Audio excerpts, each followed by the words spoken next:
Good morning mga Chupa Pips! Andito na naman ang inyong lingkod, Maharo TV! Guys, bagong kwento na naman ang inyong mapapakinggan ngayon. Sa mga hindi pa po nakasubscribe dyan, please pindutin nyo na po ang subscribe button at ang bell icon para lagi po kayong updated sa tuwing may bago po tayong videos.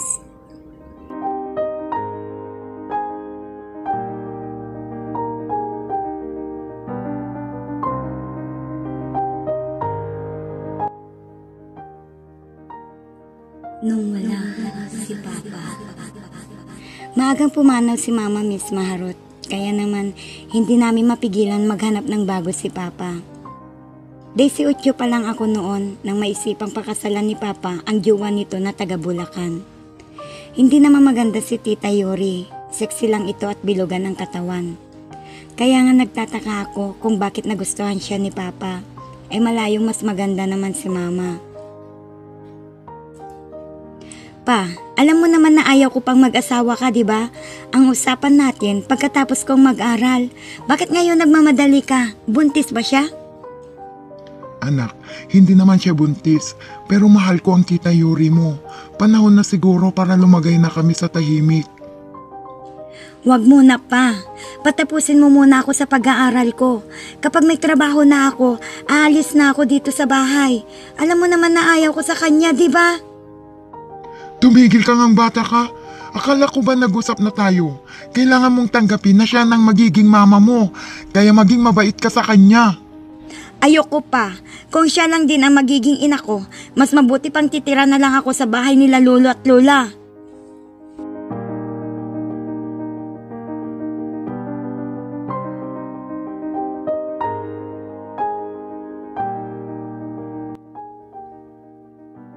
Ako nga po pala si Arnel, nag-iisang anak ni Mama at Papa. Bumalik po muna tayo sa nakaraan para maikwento ko ng buo ang nangyari sa amin ni Mama Yori. Mamas boy kung tawagin ako ng mga tropa ko. Nakikita nila kasi kung paano ako tratuhin at alagaan ni Mama. Mahal na mahal kong Mama ko, Miss Maharot. Kaya naman hindi ko matanggap ang pagkawala niya. Masayang pamilya ang meron ako noon. Ni minsan, hindi ko narinig na nag-away sila Mama at Papa. Sa mura kong edad naisip ko na kung mag-aasawa man ako, ay yung katulad ni Mama na mabait. Okay na sa akin na hindi maganda, basta kasing bait din ni Mama. Mabait din naman po si Papa, pero mas close po kami ni Mama. Sa hindi inaasahang pangyayari, ay biglang inatake ang Mama ko. Naitakbo naman namin siya sa pagamutan kaso hindi na nakaya ang katawan nito. Ang bata pa ng Mama ko para kunin na ni Lord. Halos gumuho ang mundo ko noon, Miss Maharot. Yung gabi-gabi ako umiiyak dahil naalala ko ang masasayang sandali na kasama ko siya. Yung mga ngiti niya, yung paglalambing niya sa akin kapag nasesermonan ako ni Papa. At higit sa lahat, yung hindi siya kakain o matutulog hanggat hindi pa ako nakakauwi. Apo, kailangan mong tanggapin na wala ng Mama mo. Alam ko, masaya na siya kung asan siya ngayon. Pero Lola, ang bata pa ni Mama. Alam mo Apo, darating talaga yan sa atin. Ang ating buhay ay hiram lamang. Kaya hindi natin alam kung kailan ito babawiin. Maging matatag ka lang Apo. Andiyan naman ang Papa mo at andito pa naman kami ni Lolo mo. Hindi ka namin pababayaan. Napayakap na lang ako kay Lola na humahagulgol. Pagkahatid namin ni Mama sa huling hantungan nito, ay nagpaiwan muna ako sa sementeryo dahil sa mga oras na iyon ay hindi ako makapag-isip ng maayos. Fast forward. Dahil sa tulong na rin ng mga tropa ko, ay unti-unti kong nakakalimutan ang sakit at nakaka-move on na rin ako sa pagkawalan ni Mama. Nakikita na rin nila ang saya sa mukha ko, yung ngiti at halakhak sa tuwing nagkukulitan kami. Isang araw, narinig ko na may kausap si Papa sa telepono. Okay Han, hintayin mo ako. Magbibihis lang ako. Okay. Sige. I love you too. Pa, sino yun? May bago ka na? Ganun na lang ba kabilis? O baka naman nung nabubuhay pa si mama ay niloloko mo na siya? Wala akong alam dyan sa pinagsasabi mo, Arnel. Pwede ba? Mag-usap na lang tayo mamaya. Oo nga pala no, nagmamadali ka para makipagkita sa babae mo. Umalis si Papa at iniwan ako. Dahil sa sama ng loob, Miss Maharot, kinuntak ko ang mga tropa ko para samahan nila ko at damayan sa hinaharap kong problema ngayon. Dumating naman silang lahat kaya hindi maiwasan na maraming inumin sa harap ng mesa. Maingay kami nung gabi na iyon. Maya't maya pa dumating na si Papa na walang imik. Kahit may amats na ang mga tropa ko, ay nag-bless naman sila sa Papa ko. Tapos dumiretso na siya sa silid niya. Para kaming estranghero ni Papa, pagkatapos niyang magluto ay mauuna na siyang kumain. Kung aalis ang isa sa amin ay walang nagpapaalam, hanggang sa nasanay na po ako. Pagkarating ko galing sa school, nadatnan ko sila Papa at ang babae nito. Arnel, halika muna dito. Mag-uusap tayo. Alam ko na yan pa, dito mo na siya patitirahin. Arnel, makinig ka muna. Hindi na ako umimik. Alam ko naman na hindi ko na siya mapipigilan sa nais nito. Oo, dito natitira ang tita Yuri mo. Pakiusap ko lang sana sa'yo. Kung paano mo ako tratuhin ay huwag mong gawin sa tita mo. Darating ang araw na matatanggap mo din siya. At kung pwede, mama na rin ang itawag mo sa kanya. Ano? Okay ka lang pa? Mama? Alam mo naman na ayaw ko sa kanya, di ba? Tapos tatawagin ko pa siyang mama? Isang malakas na suntok sa sikmura ang pinatikim ni Papa sa akin. Ramdam ko ang sakit. Halos mawalan ako ng hininga. Nagulat naman si Tita Yuri sa ginawa ni Papa. Kaya agad-agad lumapit na ito sa akin at inalalayan niya ako para umupo. Namimilipit na ako sa sakit, kaya naman hindi ko sinadya na mapadapo ang siko ko sa harap ni Tita Yuri. Ang lambot at para akong nakaramdam ng daan-daang bultahe ng kuryente sa oras na iyon. Pumasok na ako sa silid ko at narinig ko ang usapan nila. Han, huwag mo naman biglain si Arnel. Hintayin mo naman yung araw na matutunan niya akong tanggapin. Hindi yung pilitin mo siya na mapalapit agad ang loob niya. Bahala ka, Han. Ang gusto ko lang naman ay respetuhin ka niya at maging mabait siya sa'yo. Darating din kami dyan, Han. Hanggang sa wala na po akong narinig. Maraming araw ang lumipas na halos walang pansinan sa loob ng bahay. Pagdating ko, lalabas na agad ako. Tatambay muna kasamang mga tropa. Uuwi na lang ng madaling araw para maiwasan ko silang makita. Nakakagigil lang kasi yung lambingan nila. Parang insulto yon sa akin na para bang baliwala lang kay Papa yung pagkawala ni Mama. Isang araw, bigla ang may lakad sila Papa at narinig ko pa na magdadalawang linggo daw sila ng boss niya doon sa pupuntahan. Kaya naman lihim ako napangiti dahil masusolo ko na si Tita Yuri. Papahirapan ko siya hanggang sa aalis dito sa bahay.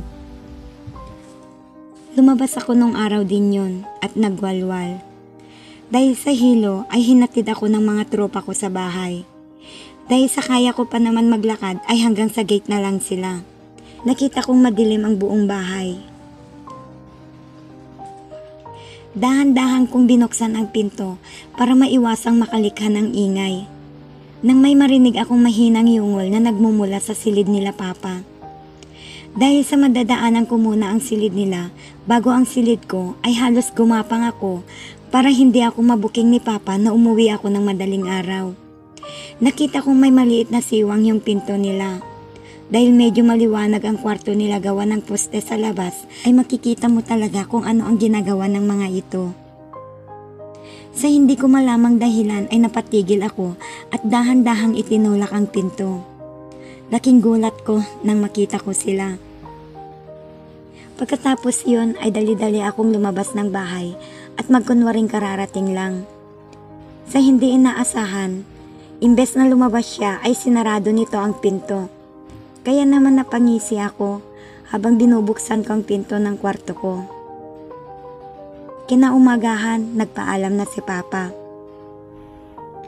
Arnel, ikaw na muna ang bahala dito sa bahay at kay Mama Yuri mo ha. Huwag mo siyang bigyan ng problema. Kung gusto mo, lumabas kayo at magbanding. Mag-iingat ka, Han. Sige Han, mag-ingat din kayo dito.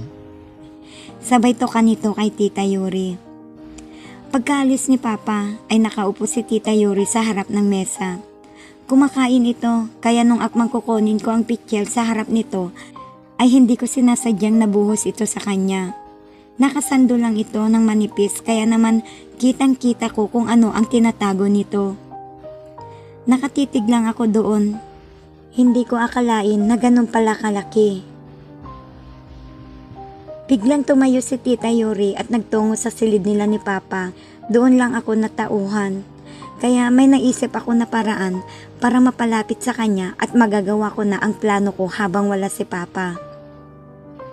Kinatok ko ito sa kwarto niya at nagkunwaring hihingi ako ng tawad para mas mapalapit pa ang loob niya sa akin.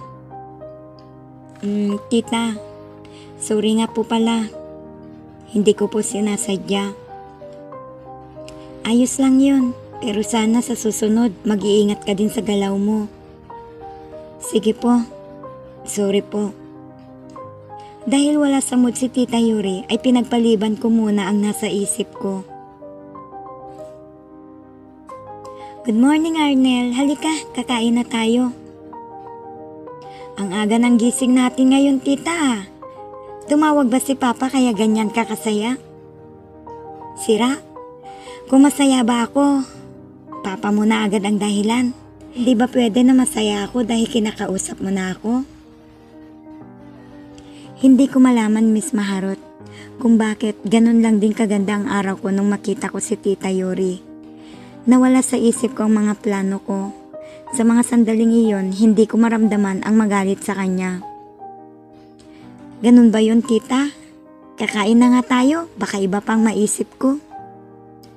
Doon napatitig si Tita Yuri sa akin. Mukhang iba atang nasabi ko. Pero bumawi ako at sinabing ang sarap niyang magluto. Kaya naman napangiti ito at sinabayan na niya akong kumain. Pagkatapos namin kumain ay nagkwentuhan muna kami sa labas ng bahay.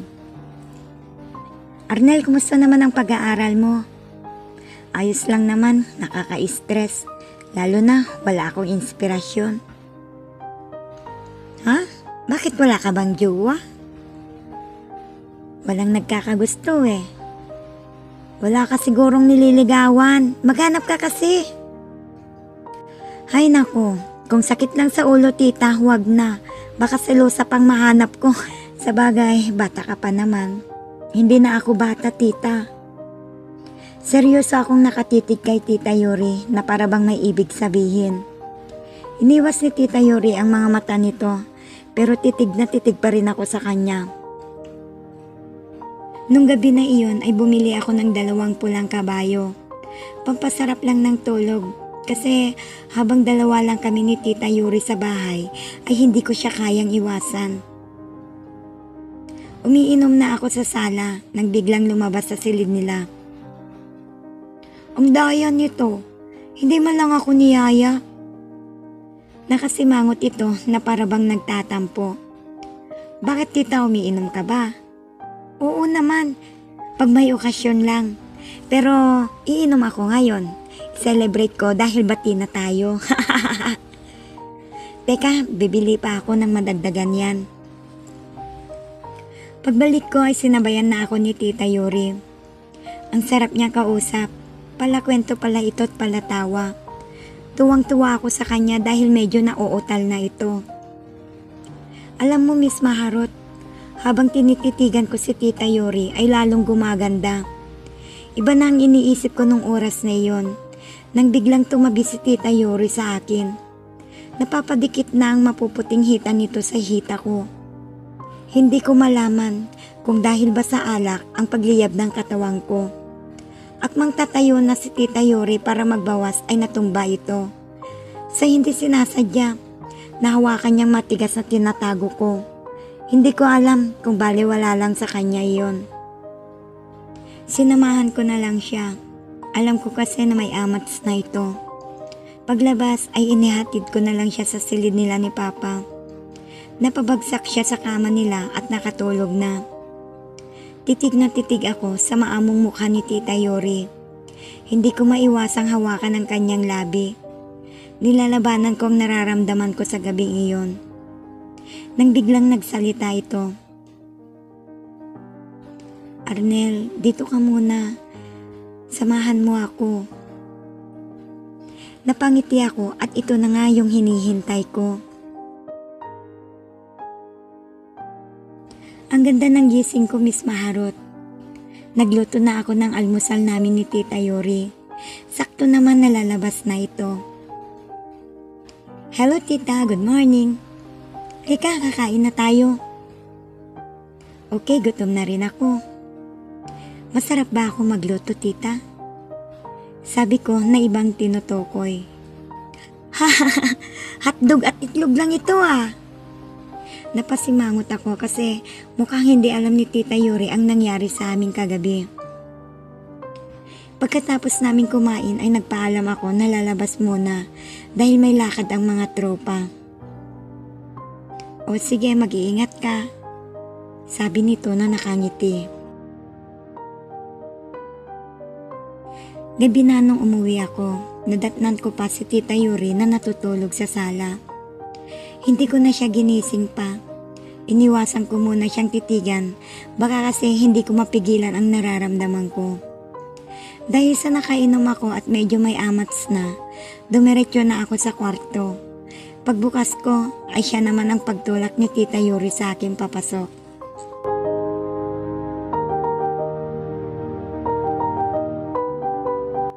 Hindi ko akalain na ganun pala kabilis magliyab si Tita Yuri. Pagkatapos nun ay doon na natulog si Tita sa kwarto ko. Tita, sa makalawa ng dating ni Papa, ibig sabihin matatapos na ba ang lahat? Siguro. Siguro nga, wala ka ng oras sa akin at si Papa na naman ang lagi mong kasama. Arnela, huwag mong sabihin nagsiselos ka. Oo naman, ang dami nang nangyari sa atin. Sa tingin ko, hindi ko kayang makita kayo na ganun. Bata ka pa, Arnel. Marami ka pang makikita na masigit sa akin. At syempre, yung kasing edad mo. Pero iba ka, Tita. Wala na din ako makita na kasing galing mo. Loko ka ha? Marami pa dyan. Dumating na nga si Papa, Miss Marot. O Han, kumusta kayo? Namiss kita ng sobra. Halika nga dito at payakap. Sabi ni Papa at agad naman lumapit si Tita Yuri. Hindi ko sila matignan dahil nagsiselos na ako sa mga oras na iyon. Parang sasabog ng dibdib ko habang nakikita ko silang naglalambingan. Kaya naman pumasok na ako sa silid ko. Narinig ko pa si Papa na nagtanong kay Tita kung maganda bang trato ko sa kanya. Sumagot naman si Tita ng oo at ayos na kami. Nakatulog ako sa kakaisip kay Tita Yuri nang biglang may kumatok sa pinto. Napabangon ako at pinagbuksan ang nasa labas. Arnel, kakain na tayo. Nasa kusina ng Papa mo, hinihintay ka. Mauna na po kayo. Hindi pa ako nagugutom. Sabay sarado ng pinto at natulog ulit. Bandang 11:00 na ng gabi, nakaramdam ako ng gutom. Dahil nadadaanan ko ang kwarto nila Papa, ay nakarinig na naman ako. Pagdating kasi sa kama ay maingay talaga si Tita Yuri at isa yon ang nagustuhan ko. Dumiretso na ako sa kusina para kumain. Dahil tahimik na sila, ay bumalik na ako sa kwarto. Iniwan ko na lang na nakabukas ang pinto dahil mainit nung gabi na iyon. 3:00 ng madaling araw ay may naramdaman akong humahaplos sa mukha ko. Pagmulat ng aking mga mata ay si Tita Yuri ang nakita ko. Anong ginagawa mo dito? Baka makita tayo ni Papa. Huwag kang maingay, tulog na siya. Lumabas din kagad si tita pagkatapos nun. Kaya naman natulog ulit ako na nakangiti. Fast forward. Araw na ng graduation ko, Miss Maharot. Si Tita Yuri ang kasama ko. Masayang masaya ako na para bang siya na ang jowa ko. Taas noo ako habang naglalakad. Tita, para naman tayong ikakasal nito. Naglalakad papunta sa altar. Bulong ko sa kanya na nakatawa. Pasaway ka talaga. Congratulations nga pala. Salamat. Pagdating namin sa bahay ay may konting handaan. Dumating din ang mga tropa ko kaya naman halos magdamag ang inuman. May mga chika babe din silang kasama at doon ko nakilala si Hasmin. Maganda naman siya at sa tingin ko magkakasundo kami. Magkatabi kami at siya ang umaalalay sa akin dahil hindi naman siya umiinom. Mabait po siya kaya naman napalapit ang loob ko sa kanya. Si Papa ay nasa kwarto na nila dahil lasing na ito. Paglabas ni Tita Yuri ay nakita niya kami ni Hasmin na nag-uusap at magkahawak kamay. Biglang pumasok pabalik sa kwarto nila. Doon ko na pinatulog sa kwarto ko ang mga tropa ko kasama ang mga jowa nila. At syempre pati na rin si Hasmin. Bilang isang babae at lalaki, alam na dis mga kapatid. Dumating ang araw na hinihintay ko. Nakahanap na po ako ng magandang trabaho. Tulad ng pinangako ko kay Papa noon na aalis na ako sa bahay ay nangyari na. Pa, aalis na po ako. Sige anak, mag-iingat ka lagi. Papasyalan kita. Sige po, mag-iingat din po kayo. Sabay tingin kay Tita Yuri. Nakita kong malungkot ito, kaya niyakap ko siya at nagpaalam. Parang walang mali siya kay Papa iyon kasi wala naman siyang kaalam-alam sa mga nangyari sa amin ni Tita Yuri.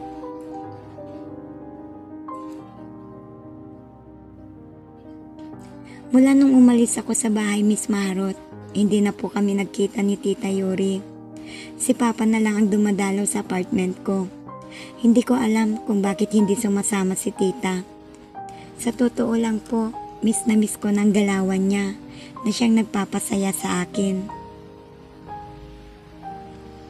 Tita Yuri, kung marinig mo man itong kwento ko, sana mag-usap naman tayo minsan. Alam mo naman kung saan mo ako kukontakin. Hihintayin po kita. Hanggang dito na lang po, Miss Maharot.